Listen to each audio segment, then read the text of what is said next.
22 SAS was working with us. House full of bad guys. I mean, RPGs and machine guns lined up on the roof. It was bad timing. Whatever you do, don't throw a frag. There's ordnance all over the roof. You know what's coming. Grenade in courtyards, grenade in rooms, like they were full blown. It doesn't matter who you are, you're dying. We're chasing deck of card stuff, so Saddam and all of his minions. But then came home for like 2 weeks and then deployed again for our true second rotation. So now you're in October of 03 and Halloween night of 03. So pre-Saddam capture, we were on a hit in Fallujah.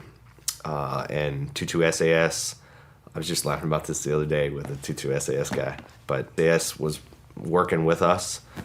So the Brits had joined the fight now, and they had a contingent, a tier 1 asset in country, and they were doing targets and we were doing targets basically all over the country.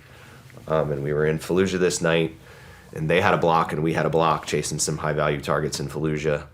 And they ended up, drawing the short straw on the blocks, and they were manually breaching the gate of a house to get into the courtyard, and all hell broke loose. House full of bad guys. I mean, RPGs and machine guns lined up on the roof. Like it was bad timing. The Brits took some casualties in that initial engagement. We ended up covering their exfil of those casualties and withdrawal from that space from across the street. I was on the rooftop of a building across the street. We had Bradley's tanks in blocking positions. And rather than just go heavy and try to assault this house that was obviously heavily fortified and heavily armed and full of bad guys, we started shooting tow missiles from the Bradleys into this house. And we had a couple of little birds in support. And so a lot of 275 rocket, a lot of machine gun into this building. I think we shot 11 tow missiles into the building. Middle Eastern buildings are notoriously resilient, as a lot of us know. So, there's some holes in the fence. There was a lot of holes in the house. Every time they would shoot more rounds, it would be quiet for a minute, and then a bunch of, rounds would come out. It would erupt again, and that went on for some time. But eventually we got to the point where we had, shot all the tow missiles, and the little birds ran out of ammo, and we're like, all right, well, we got to go assault this house because that's what we do. So we did. There was a funny moment out front where we tried to send the dog in just to see if anybody was still up and moving around. And it was early on in the dog days. And the dog, teammate and I, my team, we drew the short straw and were the first ones to enter this compound. And so I'm standing behind my 2IC at the gate, and Mikey actually called for it. He's like, let's send the dog in and see what happens. And so one of the dog handlers sent the dog in.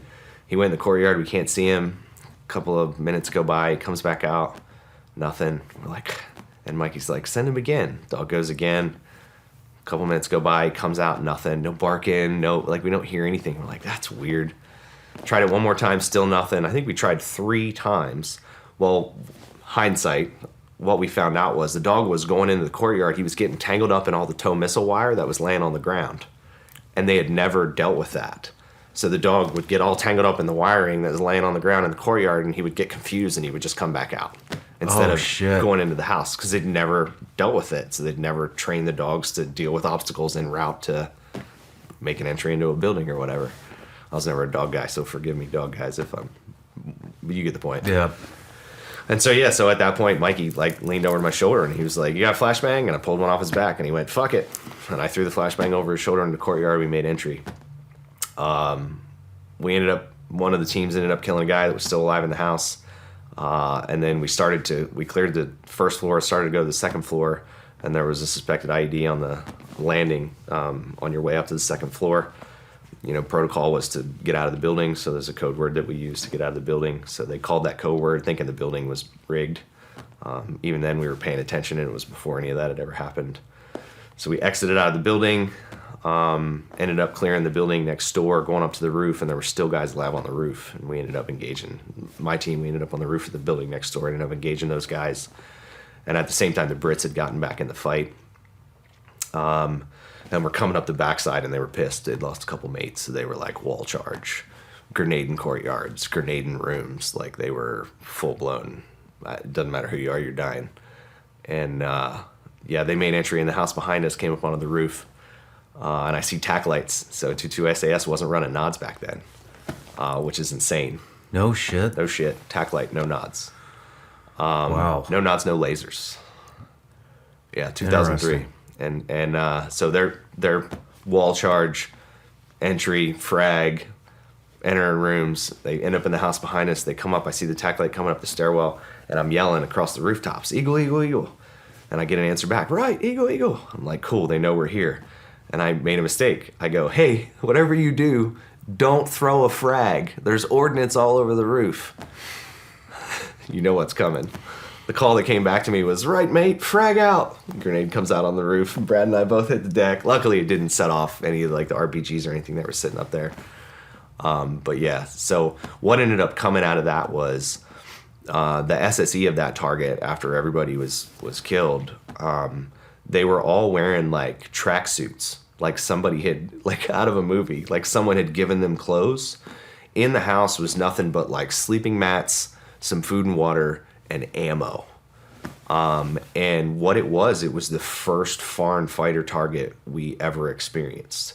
So they were guys that had been brought in through what eventually became the rat lines coming from Syria into Iraq, through Western Iraq, and then into the cities. And so they were the first true foreigners that we ever encountered. And to my knowledge, they were the first ones that were encountered in Iraq. And that was a weird moment because it was early in the war. Like we hadn't even caught Saddam yet. But it was a really good snapshot of things to come. And so, yeah, that was my second rotation. Like I said, invasion, surge, and then my second rotation. But it was a good indicator that things were about to change. Damn.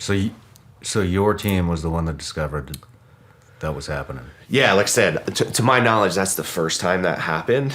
And we knew it. Like, it was like, this is weird. Like, why are these foreigners coming from other countries, and why are they armed to the teeth, and what's their goal? What's their objective? But yeah, that was the first realization that people of similar beliefs are coming to where we are specifically to kill Americans that are in Iraq. Damn.